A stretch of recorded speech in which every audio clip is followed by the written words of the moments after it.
Hi friends, welcome to Arur Devi's kitchen. எல்லோரும் எப்படி இருக்கீங்க? இன்றைக்கி நம்ம வீடியோக்குள்ளே என்ன பார்க்க போகிறோம்னு பார்த்தீங்கன்னா, செம சூப்பரான ஒரு குழம்பு தான் ஃப்ரெண்ட்ஸ். அதாவது பார்த்தீங்கன்னா, ஒரு பிடி கருவேப்பிலை இருந்தால் மட்டும் போதும் இந்த குழம்பு வைக்கிறதுக்கு. செம டேஸ்ட்டாக சூப்பராக இருக்கும் ஃப்ரெண்ட்ஸ் இந்த குழம்பு. அதாவது இந்த ஒரு குழம்பு வச்சுட்டு நீங்கள் வந்து கூடவே ஒரு கூட்டோ இல்லை ஒரு வத்தலோ இருந்தால் போதும், வேறு எந்த சைடிஷுமே தேவையில்லை. நம்ம அப்படியே சாப்பிட்டுக்கிட்டே இருக்க தோணும். அவ்வளோ ஒரு டேஸ்ட்டான ஒரு குழம்பு ஃப்ரெண்ட்ஸ். வாங்க அது எப்படி செய்கிறதுன்னு பார்க்கலாம். இப்போ நம்ம வீடியோக்குள்ளே போகலாம். இந்த குழம்பு வைக்கிறதுக்கு பார்த்தீங்கன்னா, ஒரு கடாய் வச்சாச்சு. வச்சுட்டு கொஞ்சமாக எண்ணெய் சேர்த்துக்கலாம். கொஞ்சம் நல்லெண்ணெய் சேர்த்துங்க. டேஸ்ட்டு ரொம்ப நல்லாயிருக்கும். இப்போ அதில் பார்த்தீங்கன்னா, ஒரு 1/4 டீஸ்பூன் அளவுக்கு மிளகு சேர்த்துக்கலாம். அதே 1/4 டீஸ்பூன் அளவுக்கு பார்த்தீங்கன்னா, ஜீரகம் சேர்த்துக்கலாம்.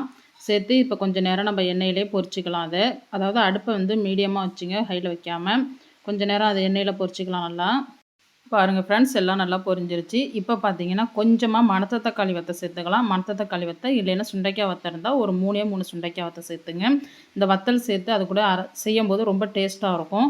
அதுக்கு தான் இந்த வத்தல் சேர்த்துருக்குறேன். அப்படி இல்லைனாலும் பரவாயில்ல, நீங்கள் விட்டுடுங்க. இப்போ வத்தல் சேர்த்து அதையும் கொஞ்சம் நேரம் இப்போ எண்ணெயில் பொரித்து எடுத்தாச்சு.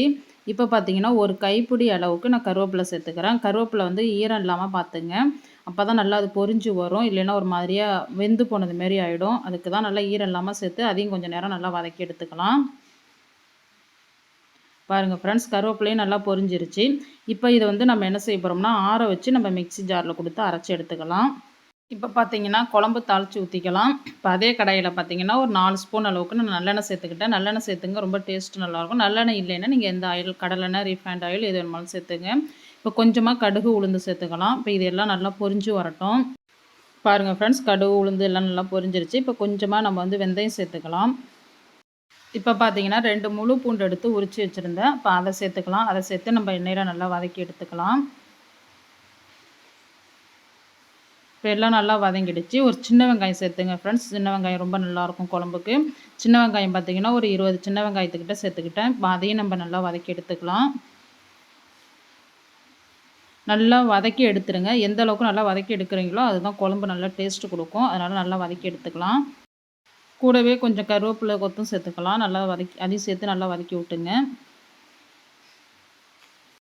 பாருங்கள், பூண்டு வெங்காயம் எல்லாம் நல்லா வதங்கிடுச்சு. இப்போ பார்த்தீங்கன்னா, கொஞ்சமாக நம்ம வந்து பெருங்காயத்தூள் சேர்த்துக்கலாம்.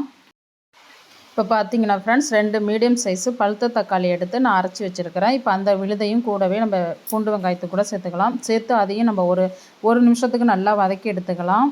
அதோட பச்சை வாசனை போகிற அளவுக்கு நம்ம வதக்கி எடுத்துக்கலாம். இப்போ தக்காளி எல்லாமே நல்லா வதங்கிடுச்சு பாருங்கள்.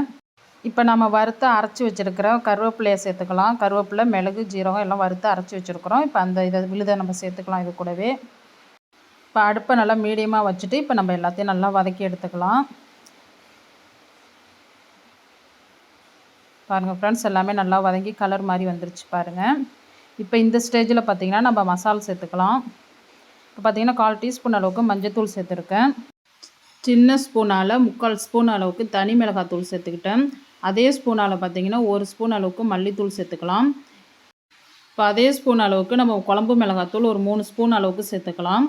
வீட்டில் அரைச்ச குழம்பு மிளகாத்தூள் தான். இப்போ எல்லாமே சேர்த்து ஒன்றா நல்லா வதக்கி விட்டுக்கலாம். அதாவது அடுப்பை வந்து இப்போ மீடியமாக வச்சுருங்க. வச்சுட்டு நம்ம வந்து இந்த மிளகாத்தூள் எல்லாம் சேர்த்த பிறகு கரிஞ்சிடாமல் நம்ம வதக்கி எடுக்கணும் 1 நிமிஷத்துக்கு எண்ணெயிலே.